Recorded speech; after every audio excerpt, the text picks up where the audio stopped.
Amo ini ang ika-89 nga fiesta diri sa sining parokya ni Santa Ana. Gani mga 1936 ini na tukod nga nangin isa ka parokya. Kag ini nga parokya nagpanglakaton sa sulod sa sining mga tinuig. Pagpanglakaton sang isa ka Kristohanon nga katilingban nga may pagtuo. Si Santa Ana kag si San Joaquin sa malawig nga mga tinuig sang ilang nga pag-asawahay, wala gid sila makabata.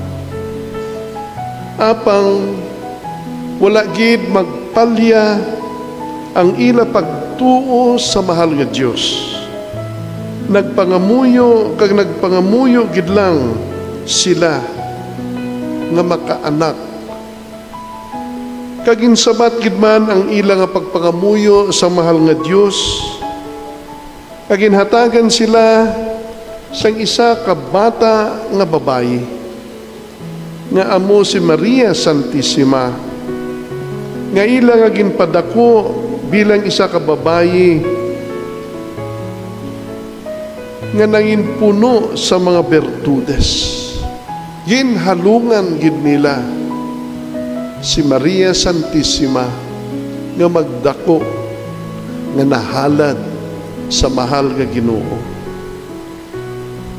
Ayhan wala man sila makahibalo nga ginpili na gali sa mahal nga Dios ang ilang nga bata nga mangin iloy sang manluluwas. Mahibaluan gid lang ini kung nag-abot na o kung mag-abot na ang anghel kag nagtunda sa kay Maria nga siya mangin iloy sang manluluwas. Daw ano kadako nga grasya ang ginhatag sa kay Ana kag kay Joaquin kamangin iloy sang manunubos ang ila nga bata. Pangamuyo, pagsalig sa mahal nga Dios. Amo ini ang ginatudlo sa ato ni Santa Ana. Kagani, hindi kita magmangin desperado sa kung anuman nga mga kalalatan kag mga kabudlay ang nagaabot sa aton nga kabuhi.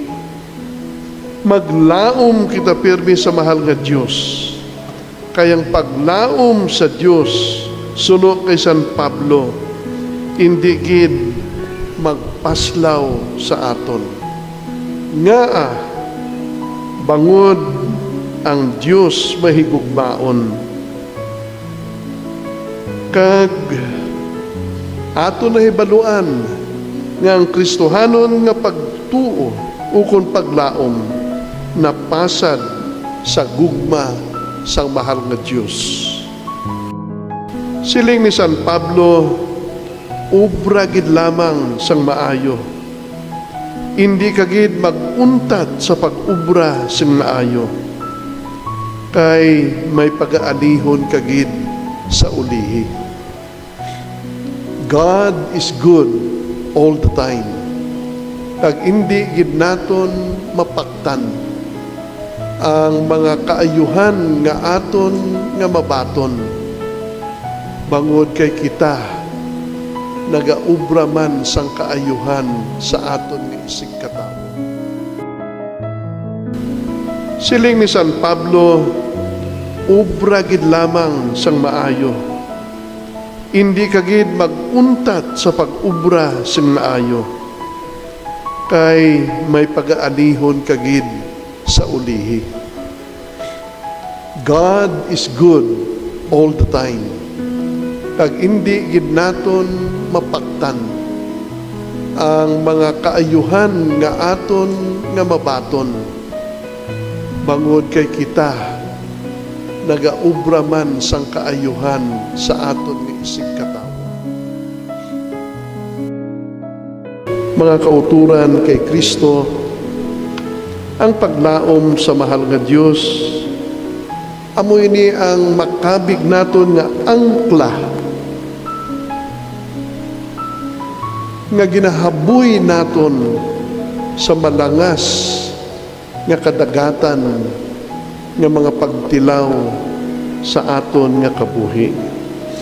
Si Santa Ana, ginangkla niya ang iya nga kabuhi sa paglaom nga may mag-aabot gid nga kaayuhan halin sa mahal nga Dios. Ini nga angkla sang paglaom amo ang iya kapag-unan sa tion sa mga pagtilaw. Ang pagtilaw isa ka bertud sa iya nga kabuhi nga naghatag sang direksyon sang dalan kung ano ang iya nga pagaagyan kag kung ano ang iya nga pagapadulungan. Sa sini ginahandom ni Santa Ana nga sa iya nga paghulat, sa iya nga paglaom, ang kalipay mag-aabot gid sa ulihi. Kagani si San Pablo nagapahanumduman sa aton kita nga magdangop man kita sa mahal nga Dios. Magdangop man kita sa kay Santa Ana nga nangin patrona sang pagpasyensya, nangin patrona sang paglaom. Isa ka iloy nga mapinaubuson, isa ka iloy nga matinatapon. Pangayuon naton ini nga grasya, mga kauturan kay Kristo, nga sa pagpadayon naton sa sining adlaw, sa pagpadungog kay Santa Ana, magpadayon man ang aton nga pagpamalandong para sa kaayuhan sang aton nga katilingban. Santa Ana, San Joaquin, igampo ninyo kami. Amen.